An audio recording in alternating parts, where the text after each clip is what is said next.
तुमच्याकडनं तो व्हायला पाहिजे होतं ना विमानतळ, मग का नाही झाला? तुम्हाला तुमचा आवडीचा खासदार मिळाला, त्यावेळेला सगळ्यांनी टीका केली, अगदी शरदचंद्र पवारापासून सगळ्यांनी. मग तुम्ही तुमचा आमदार माझ्या विरोधात अशी भाषा करून निवडून आणला, मग विमानतळाचं काय झालं? काही नाही केलं. विमानतळामध्ये स्पष्ट मी निवडून पराभव झाल्यानंतर सुद्धा मी माहितीच्या अधिकाराखाली काही प्रश्न विचारलेले बघा. त्यावेळेला मदन येरावार राज्यमंत्री होते आणि त्यांच्याकडे विमानतळाचा विषय होता.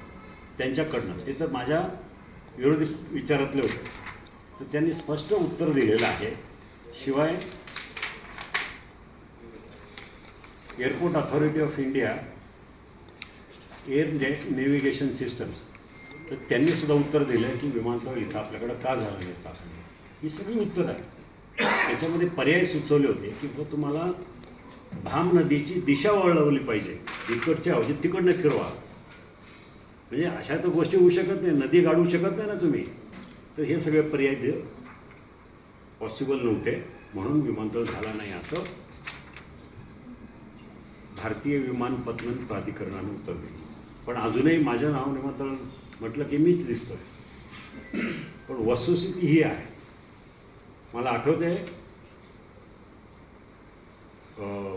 डॉक्टर कोल्हे वाड्यामध्ये भाषण करत, त्यावेळेला अर्धा तास विमानतळामुळं काय नुकसान झालं, आपल्या भागातली मुलं मुली ग्रॅज्युएट झालेली, त्यांना जर विमानतळ झालं असता तर 30,000 रुपये पगार झाला असता, तर वर्षाचे एवढे पगार झाले असते, तर 10 वर्षाचे एवढे झाले असते, तर एवढंही झालं असतं.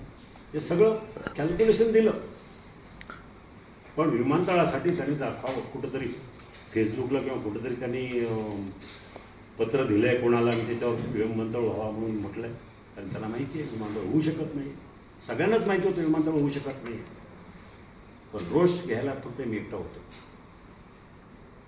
जे रेल्वेचं झालं तेच हायवेचं झालं, तेच याचं झालं. सगळ्या गोष्टीला मी माझ्या परीनं जे काय मला शक्य होतं ते मी केलं. हायवे, रेल्वे, दुर्दैवानं माझ्यानंतरच्या लोकांना करता आलं नाही म्हणून लोकांना आपल्या भोगावं. तरी ते हायवेचे प्रश्न आहेत. का नाही? ट्रॅफिकचा प्रश्न सुटत नाही. बऱ्याचशा कंपन्या गेल्या, जाऊ लागल्यात. एका बाजूला रेल्वे गेली, दुसऱ्या बाजूला विमानतळ गेलं आधी. आता चाकण MIDCतल्या अनेक मोठ्या मोठ्या कंपन्या या दुसरीकडे चालल्यात, बहुतेक चालल्यात ज्या मोठ्या मोठ्या. अजितदादा यांचं निधन झाल्यानंतर पुणे जिल्ह्याला नेमकं वाली कोण? मग जिल्ह्याच्या विषयावर कोणीच अडचण दिसत नाही. अजितदादांना या सगळ्या बारीक सारीक गोष्टीची जवळून कल्पना होती. आज जिल्ह्यातल्या कानाकोपऱ्यात त्यांना इंच न इंच माहिती होता. त्यामुळे जिल्ह्यासाठी जे काय पाहिजे ते करण्यासाठी ते सातत्यानं आक्रमक असायचे. दुर्दैवानं आज तसं नेतृत्व नाही. जनसंपर्क नाही आणि विकास कामं नाहीत, तरी संसद रत्न मात्र दिलं जातं. ते कसं? आता काय चांगलं बोलणं, तिथं संसदरत्न द्यायला तुमची ग्राउंड रिॲलिटी काय, कामं काय हे पाहिलं जात नाही. एकतर तुमची काय भाषणं केली, किती भाषणं केली, त्याची संख्या मोजली जाते त्याच्यावर. आता 2029ला हा रेल्वेचा मुद्दा गाजू शकतो का?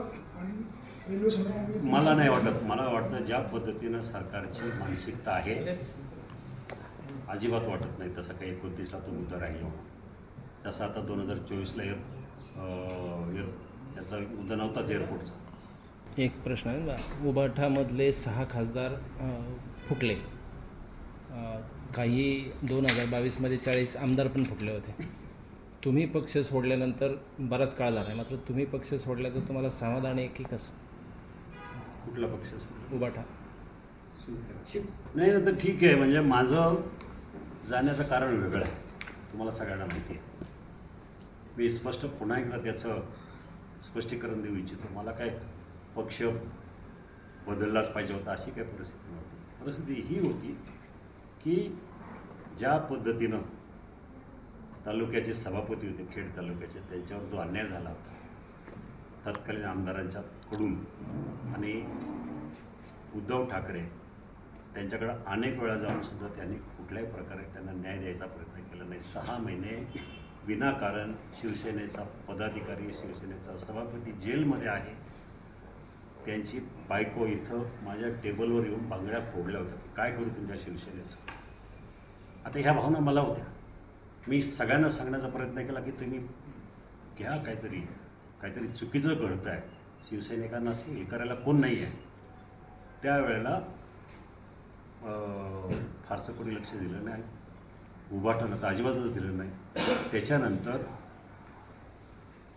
22 जून झालं, ज्या वेळेला सगळे सुरत आणि तिकडं गेले, त्यावेळेला गावोगावी मोठे दौरे आयोजित केले, सभा आयोजित केल्या की निषेध मोर्चे.